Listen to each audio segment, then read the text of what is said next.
মুহতারাম হাজিরিন, আপনারা জানেন আমাদের সভাপতি সাহেব হুজুর যেই কথা বলেছেন যে গোপালগঞ্জ ওলামা পরিষদ অরাজনৈতিক সংগঠন। আমার না, আমরা যেহেতু রাষ্ট্রের নাগরিক, শুধু নাগরিক নয় বরং আমরা রাষ্ট্রের দায়িত্বশীল। বলতে পারেন হুজুর আপনাদেরকে আবার দায়িত্ব দিল। আমরা কারো কাছ থেকে দায়িত্ব নেই না, আল্লাহর পক্ষ থেকে দায়িত্ব প্রাপ্ত। শামসুল হক ফরিদপুরি রহমতুল্লাহ আলাইহি এক মজলিসের মধ্যে বলেছিলেন, একজন সরকারি বড় কর্তাকে, আমি তো হুজুরকে দেখি নাই, আমার আব্বাজান শাইখুল হাদিস রহমতুল্লাহ আলাইহির কাছ থেকে সরাসরি অসংখ্যবার শুনেছি।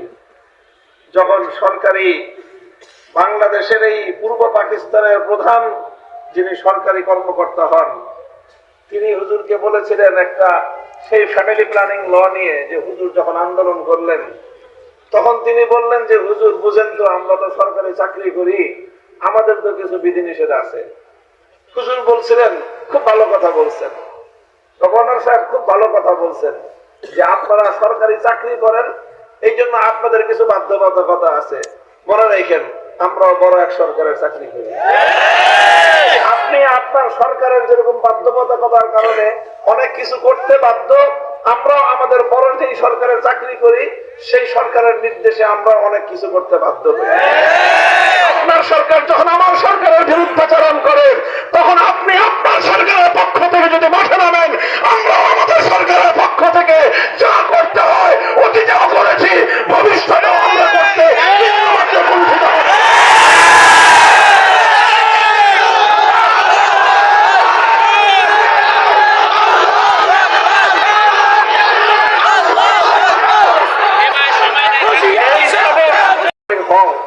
আর হুজুররা যদি সনদ দেন, এটা জায়েজ হবে না আপনাদের জন্য। আমরা এক সরকারের চাকরি নিয়েই মাদ্রাসায় ভর্তি হই, তারপরে মাদ্রাসা থেকে ফারেক হয়ে সেই সরকারের চাকরিতে আমরা নিয়োজিত হই। এই জন্য আমাদের কওমি মাদ্রাসার সনদ নিয়ে আমাদের ভিতরে বাইরে অনেকেরই মাথা ব্যথা, যে সনদ দিল চাকরি কই। আরে কি আশ্চর্য কারবার, চাকরি নেওয়ার জন্য আমরা সনদ দিছি নাকি? আমাদের তো চাকরি কনফার্ম, আমাদের ফারেক হওয়ার আগেই চাকরি কনফার্ম। কাজেই প্রথম কথা হলো এই, আমরা কেউ রাজনীতি করি কেউ রাজনীতি করি না, এটা ভিন্ন প্রসঙ্গ। কিন্তু রাজনীতিতে, রাষ্ট্র ব্যবস্থায় যখনই আমরা কোনো অসঙ্গতি দেখব, কোরআনের দৃষ্টিতে, সুন্নাহর দৃষ্টিতে, ইসলামী শরীয়তের দৃষ্টিতে আমরা যখনই কোনো আপত্তিকর বিষয় দেখব, আমাদের জীবন থাকবে কি থাকবে না পরোয়া করবার সময় আমাদের অতীতেও ছিল না, আজও নাই, ভবিষ্যতেও থাকবে না ইনশাআল্লাহ। কথা বলবই একটা কথা। দুই নম্বর কথা হলো, আমার এই কোরআনে পাকের যে আয়াত সূরাতুন নিসার 60 নম্বর আয়াতটি আমি তেলাওয়াত করেছি, আয়াতের মূল কথা হলো আল্লাহ পাক রব্বুল আলামিন এক শ্রেণীর মানুষের ব্যাপারে বড় ক্ষোভ এবং ঘৃণা নিয়ে আল্লাহ বিস্ময় প্রকাশ করেছেন, আশ্চর্য প্রকাশ করেছেন। আল্লাহ বলেন, ইয়াজুমুনা আন্নাহুম আমানু, কিছু মানুষ আছে তারা দাবি করে তারা ঈমানদার, তারা দাবি করে তারা ঈমানদার, অথচ ইউরিদুনা আন ইয়াতাহাকামু ইলা তাগুত, তারা আল্লাহ পাক রব্বুল ইজ্জতের বাইরে কোন গায়রুল্লাহকে, তাগুতকে তারা ঠিক ওইভাবে মানে যেইভাবে আল্লাহকে মানতে হয়। তো তুমি আল্লাহর উপরেও নিজেকে ঈমানদার বলে পরিচয় দিবা, আবার তুমি তাগুতের অনুসরণ করবা। আলো আর অন্ধকার যেমন এক জায়গায় জমায়েত হতে পারে না, ঠিক তদ্রূপ আল্লাহর উপর ঈমান এবং তাগুতের উপর বিশ্বাস একজন ব্যক্তির মধ্যে একত্রিত হতে পারে না। যে আল্লাহর উপর ঈমানদার হবে, তাগুতকে অস্বীকার করবে, যারা তাগুতকে স্বীকার করবে, সে আর যাই হোক না কেন ঈমানদার হতে পারে না। তাগুত কাকে বলা হয়? সংক্ষিপ্ত কথা হলো, তাগুতের পরিচয়, তাগুতের তারিফ হলো, তাগুতের সংজ্ঞা হলো গায়রুল্লাহ। বুঝেন আপনারা গায়রুল্লাহ কাকে বলে? গায়রুল্লাহ মানে আল্লাহ ছাড়া। গায়রুল্লাহ মানে এই মহাবিশ্বের মধ্যে এক আল্লাহ, আর এক আল্লাহ ছাড়া যা আছে সব কি? আসমান, জমিন, ফেরেশতা, মানুষ, জিন, নবী, ওলি, নেতা, খেতা সব গায়রুল্লাহ। কোন গায়রুল্লাহকে যদি আল্লাহর স্থানে বসানো হয় সেই গায়রুল্লাহকে বলা হয় তাগুত। কথা পরিষ্কার? কোন গায়রুল্লাহকে যদি আল্লাহর আসনে বসানো হয় সেই গায়রুল্লাহকে বলা হয় তাগুত। যেমন ইবাদতের মালিক এককে, আল্লাহ, লা ইলাহা ইল্লাল্লাহ, নেই কোনো মাবুদ আল্লাহ ছাড়া। তাহলে ইবাদত যেরকম এক আল্লাহর প্রাপ্য, এক আল্লাহ ছাড়া অন্য কাউকে যদি ইবাদত করা হয় তাহলে যার ইবাদত করা হলো, যে মানুষের কাছ থেকে নিজের জন্য ইবাদত গ্রহণ করলো সেই গায়রুল্লাহকে বলা হবে তাগুত।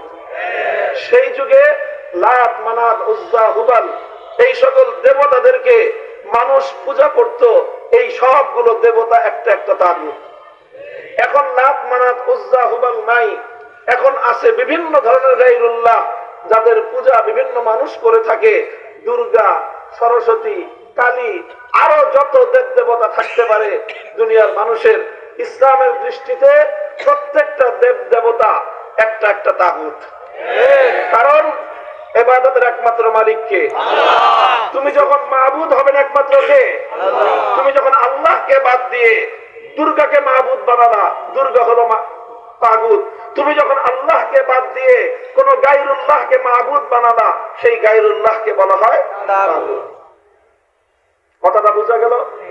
এবার বুঝেন, এই যে ইবাদতের মধ্যে আল্লাহকে এক এবং অদ্বিতীয় মানা, ইবাদতের মধ্যে আল্লাহর সাথে কাউকে শরীক না করা, এটাকে বলা হয় তাওহীদ ফিল ইবাদাহ। ইবাদতের মধ্যে একত্ববাদ, এটাকে কি বলা হয়? ইবাদতের মধ্যে একত্ববাদ। ইবাদতের ক্ষেত্রে যেরকম আল্লাহর একত্ববাদকে বিশ্বাস না করলে একজন মানুষ মুমিন হতে পারে না, ঈমানের সবচেয়ে গুরুত্বপূর্ণ বিষয় হলো তাওহীদ, একত্ববাদকে বিশ্বাস করতে হয়। এক আল্লাহকে মাবুদ বিশ্বাস না করলে কোন মানুষ ঈমানদার হতে পারে না। ইবাদতের মধ্যে যেরকম আল্লাহর তাওহীদকে বিশ্বাস করতে হয়, ঠিক তদ্রূপ ইবাদতের মতো আল্লাহ পাকের আরেকটি তাওহীদ রয়েছে, সেই তাওহীদকে বলা হয় তাওহীদ ফিল হাকিমিয়াহ। তাওহীদ ফিল হাকিমিয়ার অর্থ হলো মহাবিশ্বের মধ্যে চূড়ান্ত ভাবে আনচ্যালেঞ্জেবল, এমন ভাবে চূড়ান্ত নিরঙ্কুশ ভাবে আইন এবং বিধান দেওয়ার একমাত্র মালিককে আল্লাহ। সুতরাং আল্লাহর আইনের বিরুদ্ধে যদি কেউ আইন করে তাহলে সে নিজেকে আল্লাহর স্থানে আসন, আল্লাহর জায়গায় সে নিজেকে স্থাপন করলো, সে আল্লাহর জায়গায় নিজেকে বসালো। আর যে নিজেকে আল্লাহর জায়গায় বসায় তাকেই বলা হয় তাগুত। সুতরাং আল্লাহর আইনের বিরুদ্ধে যারা আইন করে তারা সব তাগুত। আল্লাহর আইনের বিরুদ্ধে কোন রাজা বাদশা যদি আইন করে সেই রাজা বাদশাকে বলা হয় তাগুত। আল্লাহর আইনের বিরুদ্ধে কোন রাষ্ট্রপতি যদি কোন আইন জারি করে সেই রাষ্ট্রপ্রধানকে বলা হবে তাগুত। আল্লাহর আইনের পরিবর্তে, আল্লাহর আইনের বিরুদ্ধে যদি কোন প্রধানমন্ত্রী কোন আইন জারি করে সেই প্রধানমন্ত্রীকে বলা হয় তাগুত। আল্লাহর আইনের বিরুদ্ধে কোন মন্ত্রী পরিষদ যদি কোন আইনের অনুমোদন দেয় গোটা মন্ত্রী পরিষদকে বলা হবে তাগুত। আল্লাহর আইনের বিরুদ্ধে কোন আদালত, কোন বিচারপতি, কোন জাস্টিস যদি কোন আইন জারি করে সেই আদালত এবং বিচারপতিকে বলা হবে তাগুত। আল্লাহর আইনের বিরুদ্ধে কোন আইন পরিষদ, কোন সংসদ যদি কোন আইন পাশ করে সেই গোটা সংসদকে বলা হয় তাগুত। মুহতারাম হাজিরিন, এই জায়গায় লক্ষ লক্ষ নয় কোটি কোটি মুসলমান ঈমান হারা হয়ে বেঈমান হয়ে আছে, খবর নাই। এবং আমরা এই কথাগুলো মানুষের সামনে বলি না, মনে করি এই কথাগুলো বলতে গেলেই রাজনীতি চলে আসবে, এই কথাগুলো বলতে গেলেই রাজনীতি চলে আসবে। আমাদের মধ্যে অ্যালার্জির চুলকানির উপদ্রব হয়। দেখেন, বিশেষ করে গোপালগঞ্জের মাটিতে কথা বলতেছি, গোপালগঞ্জের মাটি রাজনৈতিক ভাবে কোন পরিবেশের খুব ভালো করে জানা আছে আমাদের। আওয়ামী লীগের যারা আছেন, অনেকে আছেন, আমার কথা শুনতেছেন, আমাদেরকে আপনাদের প্রতিপক্ষ সব সময় ভাববেন না। আপনাদেরকে একটা নসিহত করে যাই, উপদেশ দিয়ে যাই, কল্যাণ কামিতা করে যাই। সেটা হলো এই, আপনাদের অনেক ভুল আছে, এটা তো মানেন। ভুল ত্রুটি সবার থাকে, আমাদেরও ভুল আছে। আপনাদের সবচেয়ে বড় ভুল বিগত 50 বছর ধরে যে ভুলটা আপনারা করে আসছেন, আশা করি এইবারের এই হোঁচট খাওয়ার পরে একটু হুঁশ আপনাদের ফিরবে, আপনারা সেই ভুলটা সংশোধন করার চেষ্টা করবেন। সেটা হলো আওয়ামী লীগের সবচেয়ে বড় ভুল, আলেমদের কাছ থেকে কোন রাজনৈতিক কথা তারা সহ্য করতে পারে না। এই হলো তাদের সবচেয়ে বড় ভুল। আলেমদের কাছ থেকে তারা মাসলা মাসায়েল শুনতে পছন্দ করে, আলেমদের কাছ থেকে তারা খতম পড়তে পছন্দ করে, আলেমদের কাছ থেকে তারা মিলাদের সুর শুনতে পছন্দ করে, আলেমদের কাছ থেকে তারা সব ওয়াজের সুর শুনতে পছন্দ করে। কিন্তু আলেমরা যখন রাজনৈতিক কোন মতামত দেন, কোরআন সুন্নাহর আলোকে যখন রাজনৈতিক কথা বলে, তখনই আপনাদের মধ্যে গাত্রদাহ শুরু হয়। এই নিয়ে আপনাদের সঙ্গে আমাদের অনেকবার লড়াই হয়েছে, আপনারা আমাদের কণ্ঠ চেপে ধরবার চেষ্টা করেছেন। কিন্তু আমি তো শুরুতেই বলেছি, আপনারা যেরকম এক সরকারের এক দলের দল করেন, আমরা আর একজনের দল করি। আমাদের পূর্বপুরুষ আল্লামা ফরিদপুরি রহমতুল্লাহ আলাইহিকে সদর সাহেবের কণ্ঠকে সে যুগের স্বৈরাচারীরা বন্ধ করতে পারে নাই, রুদ্ধ করতে পারে নাই। সদর সাহেবের সন্তানদের কণ্ঠ রুদ্ধ করতে পারবেন না।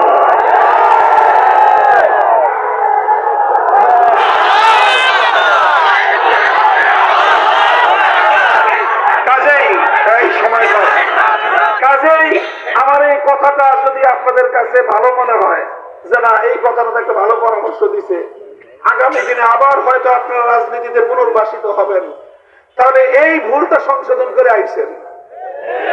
আর যদি না আসেন, আমাদের সাথে যুদ্ধ বন্ধ হবে না। আপনারা মারবেন, আমরা মরবো, আমাদেরকে মেরে শেষ করতে পারবেন না। জেলখানায় ভরবেন, আপনার জেলখানা ভরে যাবে, আমাদের সংখ্যা শেষ হবে না। প্রতি ফোঁটা রক্ত থেকে নতুন মক্কা মুজাহিদ জন্ম নেবে ইনশাআল্লাহ।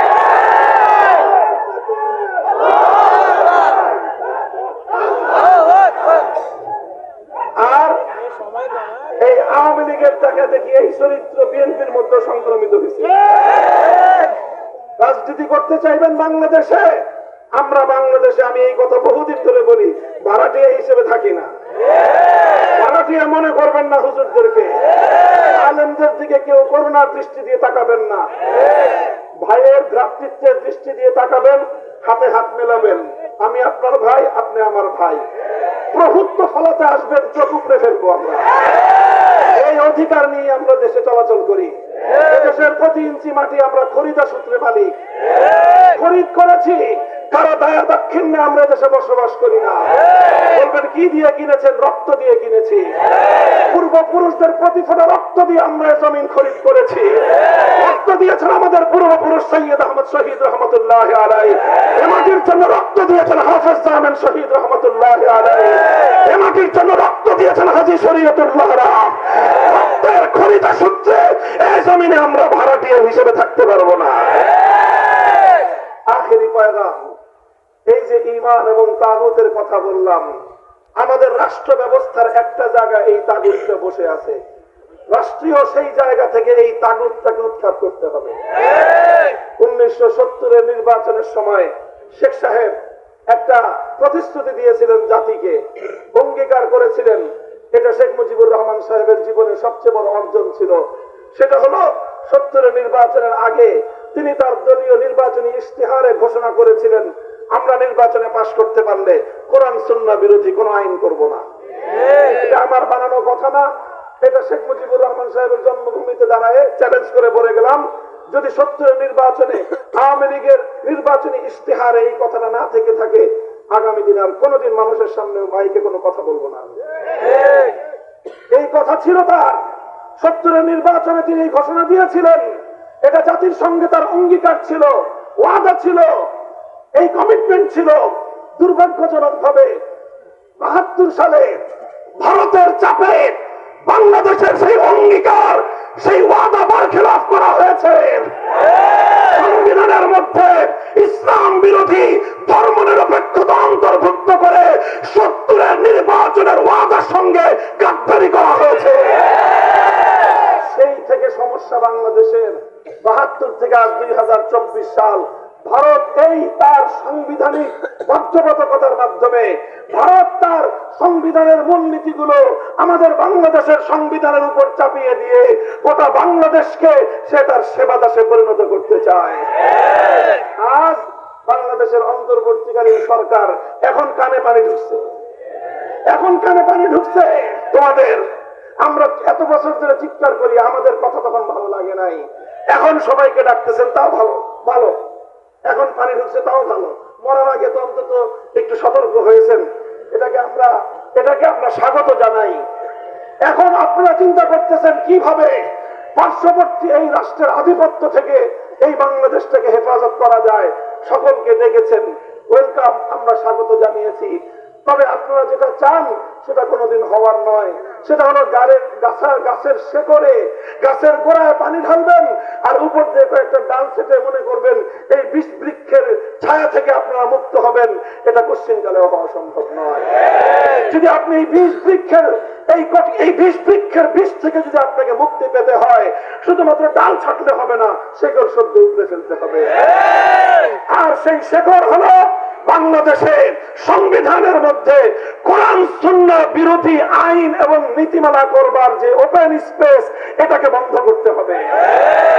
ভারতের সংবিধান থেকে পাচারকৃত ভারতীয় মাল, ধর্মনিরপেক্ষতা নামক কুফরি মতবাদ দিল্লির উপরে এটাকে ট্রান্সফার করতে হবে। বাংলাদেশের সংবিধান থেকে ধর্মনিরপেক্ষতাকে বাতিল করে আল্লাহর উপর আস্থা, বিশ্বাস, ঈমানের ধারা ফিরিয়ে আনতে হবে। সংবিধান সংস্কারের কথা চলছে, এই সুযোগে এই কথাটা আমরা বলে দেই। সেটা হলো একটা ধারা সংযোগ করেন। লম্বা কোনো বক্তব্য নাই সংবিধান সম্পর্কে আমার, শুধু একটা ধারা।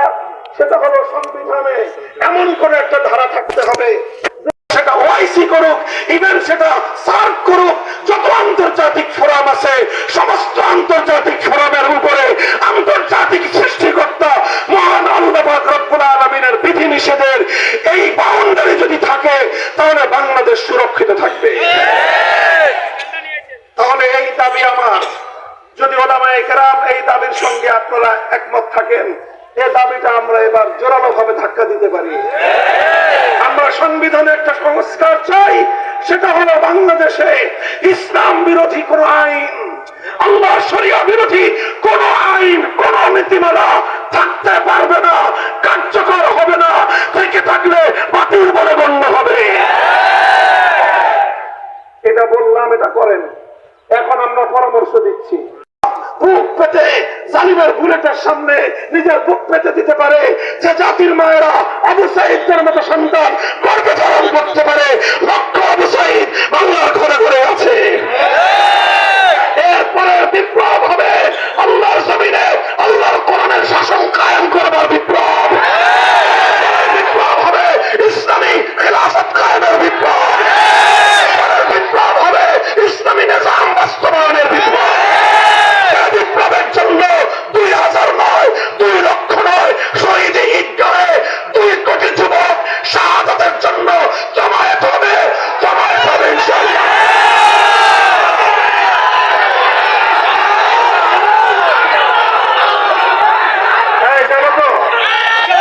প্রশ্ন থাকবে তো? প্রশ্ন দিবা, শাহাদাতের রক্ত দিতে হবে, রক্তের মাধ্যমে আল্লাহর জন্য পেশ করবা। ইনশাআল্লাহ আমরা জেগে আছি। বাংলাদেশ ইসলামের পথ থেকে বিচ্যুত হবে না ইনশাআল্লাহ। আল্লাহ পাক কবুল করেন, তৌফিক দান করেন। আখির দাওয়ানা আলহামদুলিল্লাহি রাব্বিল আলামিন। আসসালামু আলাইকুম ওয়া রাহমাতুল্লাহ।